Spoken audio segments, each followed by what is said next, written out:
my songwriting is to do with an event that's happened in my life. It's kind of a big topic because releasing this song is me kind of coming out as a queer woman as well. I've not really put that out there before. It was about a relationship I was in with a woman not long after my divorce from a man. We had quite an intense relationship, but like the lyric says, it was in the eye of the storm. I was kind of in this big, messy breakup with someone else. I sent Molly the song, she loved it and was like, oh, I've got some ideas for this. We arranged to have like a coffee date, and so I was sort of spitballing a few ideas for her, and they were just sort of really random visuals. It was like something about like a cool, sexy car, something about balloons falling. And I don't know, I was just sort of like, how do I make all these visuals work together? She put a treatment together for me, and I was like, oh my God, I loved it. And then so at that stage, I was quite happy for her to just run with whatever she was wanting to do with it. So I met Molly through my guitarist, and I met him through another band that I play the drums in. So it was just this 6 degrees of separation of people meeting each other. I like that about the creative scene and the music scene. It's just people are all kind of helping each other out and bringing their skills to things. All right.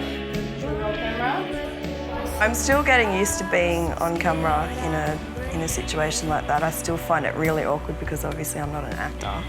But yeah, Molly's great and always keeps me calm. I'm like, where do I put my feet? She's like, just put them here. That's how bad I am. Inspiration for the aesthetic was sort of Lappai herself. Like, I have a fairly strong aesthetic as an artist. I sort of have like a 60s, 50s vibe, and I love pink, and that's kind of my scene. I had like a word that I was sort of using to describe it initially, and it was 50s bad girl. A pink sort of bubblegum look to it with sort of like a little grungy edge. Yeah, so it was sort of like very well established, and I just got to have fun playing with that concept. Yeah, that was great. Having 2 girls in the music video as well was quite cool, rather than it being a straight couple. It was interesting because initially we sort of didn't have quite the same look for Lappai's date in our heads, and then we sort of went with this more Dani from Greece look, which I think worked really well. Both days we were using the Leica R lenses. In the pink world, we were shooting on the Alexa Mini, and then by the time it came to shoot the drive-in scene, the Alexa Mini LF had come out, so we were shooting on that. Originally, we were going to shoot in some dodgy parking lot instead of a drive-in.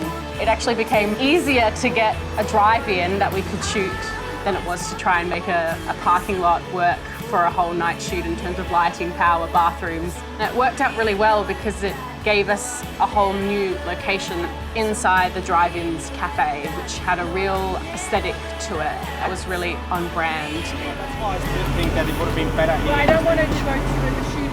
When I got out to the drive-in, it was the most people I've ever worked with on set. I was actually quite intimidated. I just like turned up and there's like all these people and trucks, and I'm just like, what's happening? All right, let's go.